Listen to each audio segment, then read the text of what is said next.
Here are the 3 microphones I'm going to be using. 2 are condenser microphones, and the other one is a dynamic microphone. Actually, let's do 4. Let's do 2 dynamic microphones and 2 condenser microphones.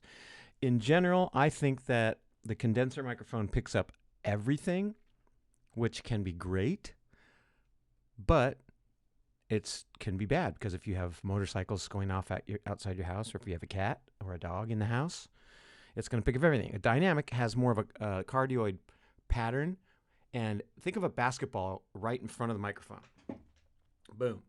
Right in front of the microphone. If your face is in that microphone, and you can tell this microphone has pretty good cardioid. It's a condenser, but it's got a pretty good cardioid. If your face is in that basketball in front of the microphone, you're going to get sound. If your face is not in front of that microphone, the condenser will pick up more sound than a dynamic. The dynamic, once you're out of that cardioid pattern, you hardly hear anything. And that's why they're great for live performances, because your microphone will not pick up everything else that's on the stage and go through that mic and cause feedback.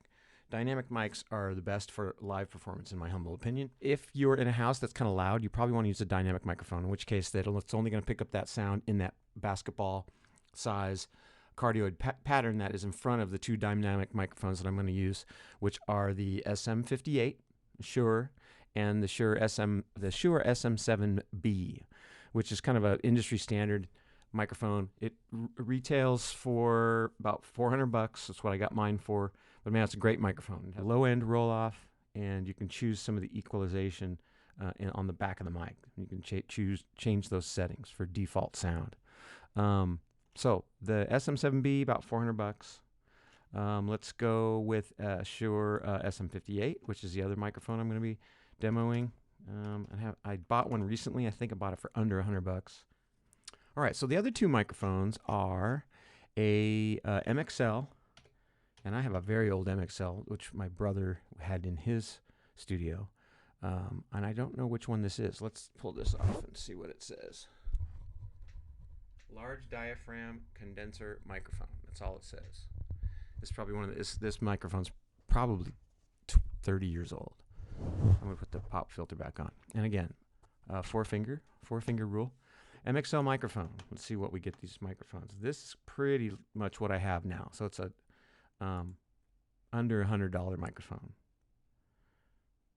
Yeah, mine's a little bit bigger. My diaphragm's probably a little bit bigger, and it's a little longer.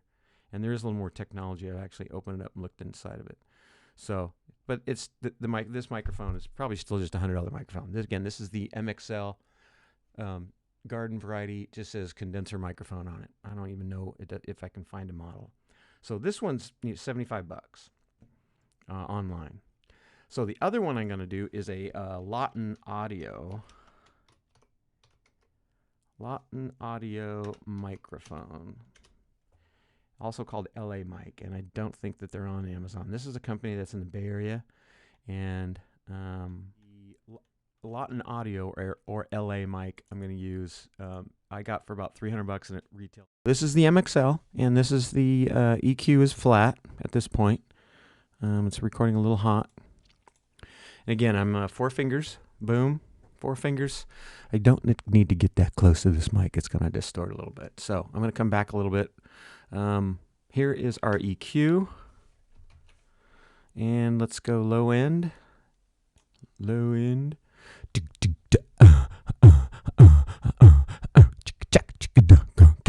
Low end cut. Low end cut. Back to low end flat. Mid range. Low mids. Ugly low mids. Obviously distorting. 12. Ooh, I can go up to 18 dB there. Interesting. High mids, ugly. High mids, even higher mids, uglier.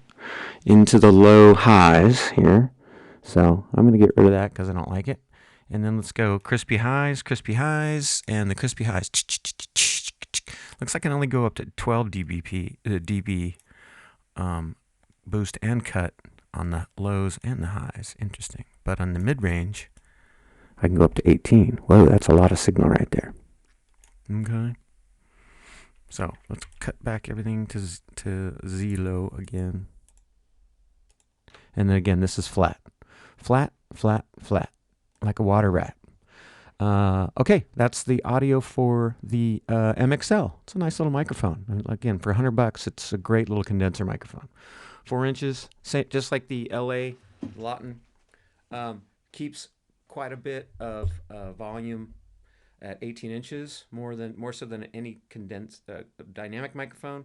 Condenser's microphone build that electronic kind of aura around the mic using 48 volt phantom power, and it picks up more.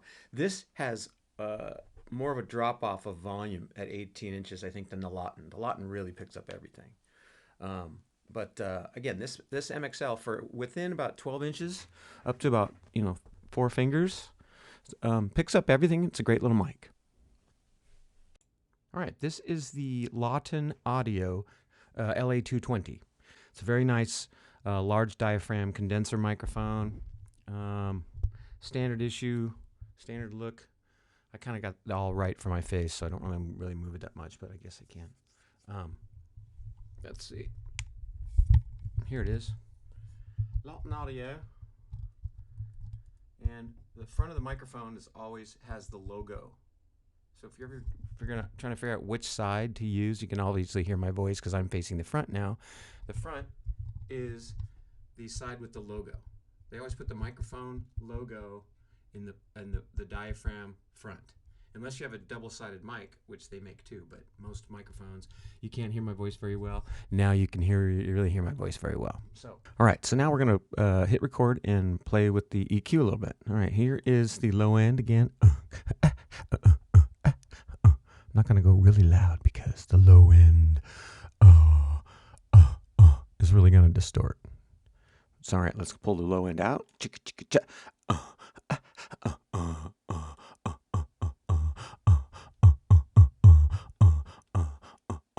So I've got the bass out, I've got the bass in. All right, so let's put the bass back to level, and let's go with the treble. And this is gonna be really crispy. Condenser mics are really crispy. This is the Lauten 220, and it's a condenser mic, and you're gonna get more volume out of it the less close you are to your cantaloupe or your basketball I talked about earlier. So this probably sounds okay. And again, I don't have any box. I don't have the blankets behind me that I usually do when I record a vocalist. It's just my room, just my studio, and the sound's probably bouncing off the table a little bit. And especially with the highs up, you can hear the sound bouncing around the room. But anyways, if I get about 4 fingers here, you're going to hear a lot of my voice, not only coming out of my face, including my nose, but also coming from here. If you mic'd my neck, you would actually hear some good low end coming out of there. So this condenser mic is going to pick all that up, and it's also going to get very crispy highs, as you can hear. So I'm going to turn the highs down, and we can turn them all the way down. Whoops, didn't want to do that. There we go.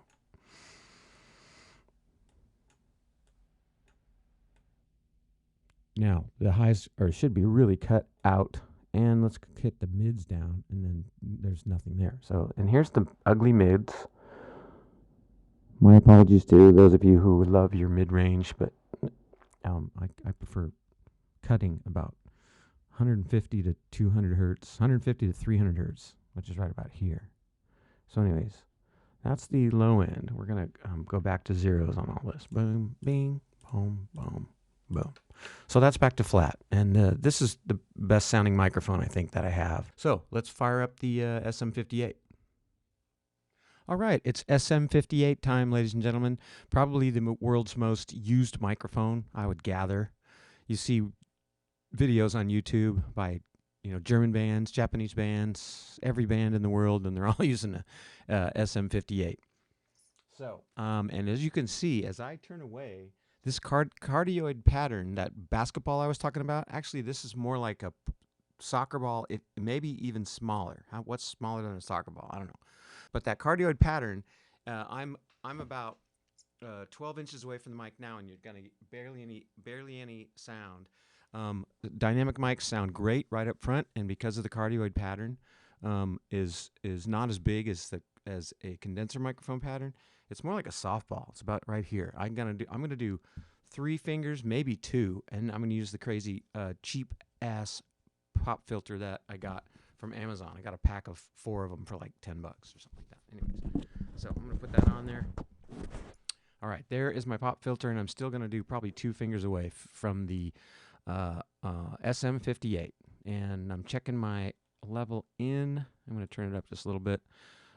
Sounds distorted in my ears, but I think it's fine going into check 1, 2, check, check, check. I'm gonna turn it up just a little bit. Okay, let's go to Pro Tools and record the audio. Checking 1, 2, 3. Check, check, check, check, check. All right, here is the old EQ. Let's go back to flat. Everything's flat. And let's, ooh, there's my standard voice. I usually like to go a little crispy and a little cut at about 200 to 250. That's what it sounds like, a really big cut. So let's go back to the boomy boom boom, zoomy zoom zoom. That's the low end cut. Low end cut, check 1, 2, 3.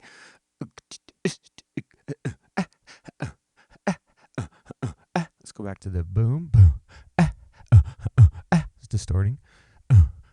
12 dB is a lot. All right, let's go flat on the low end. Now let's go crispy highs. The SM58 gives you a nice response all the way up and down the microphone. Probably about 40 to 60 hertz, all the way up to at least 10K. Check, check, check, check, check, check, check, check. So, very nice microphone. And again, industry standard, pound nails with it. It's a great mic. And again, you have a very small cantaloupe size, if that, cardioid pattern that if you step away from the cardioid pattern, you can tell it doesn't pick up. I'm 18 inches away now, and it's not picking anything up. So you have to get really close to a dynamic microphone to get inside the cardioid pattern. And I get really close. Oh, I'm not using the, here's the pop filter. Get a pack of 4 at Amazon for $10. So here is with the pop filter, and let's go back to the highs. Make sure we're not cutting off any highs with the pop filter. Check, check, check, check, check, check, check. And that should be just highs, pretty much. Check, check, check, check, check, check.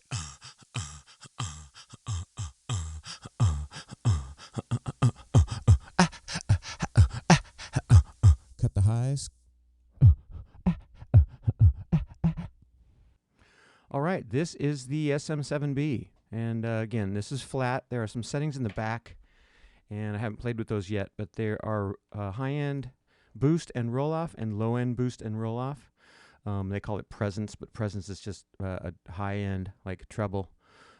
So this is the SM7B, and I've got my face right on to where my lips can feel the pop filter. The pop filter is attached. I haven't tried to take it off, but I don't think it comes off. It moves. It's not moving at the base, so I think it's stuck to the microphone. I haven't seen inside. I'd like to actually have a look at it. But there's another pop filter that came with it. I don't know how it works. I think you have to take this one off and put the other one on. It's a little bit thicker. But anyways, this is your standard issue boom mic. You know, I have it really close to my face. I can feel the pop filter on my whiskers and sometimes on my lips, and so. And that's where I'm finding the best response for this microphone. If I go back about 6 inches, you can still hear me. It's not ideal, and I think the low end rolls off right there. And then as we get, this is probably about a good 18 inches away from the microphone. I'm looking at my input. I have the gain punched up quite a bit here as well. We talked about getting the cloud lifter inline gain boost for a dynamic microphone. And if you have a good mic preamp, you don't need that. If you don't have any mic preamps, you might get it. They're $150, but I have lots of preamps, so I can dial in the mic level before it gets to the computer or to the mixer board. So if you don't have a mic preamp, then you could use a cloud lifter. That gives, I think it's an extra 20 decibels. That's a lot. I have a couple old mic preamps that work really well. So again, SM7B, let's record this to Pro Tools, and then let's listen to the audio. Okay, we are recording the audio of just my voice into Pro Tools, and I'm going to play around with the EQ, and then my secondary audio track is going to record this audio with the EQ. So here's our EQ that's flat, EQ flat, and then I like to play with the low end first. Check, check, check. And that will go red. That will distort a little bit because I've got it at 12 dB at 100 hertz. That's a lot of boom. So let's go back to, let's do a low end cut.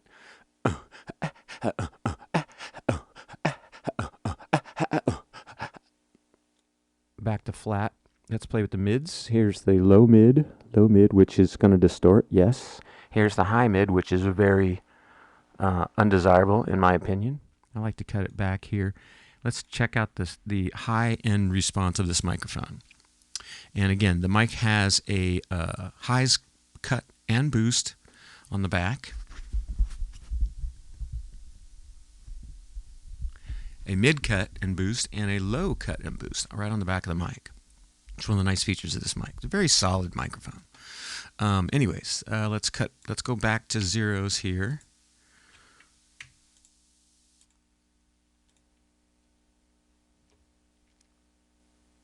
And let's see what this sounds like with the mid-range down. I kind of like that.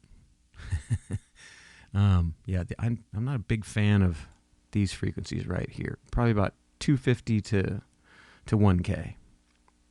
So that's EQ on the SM7B.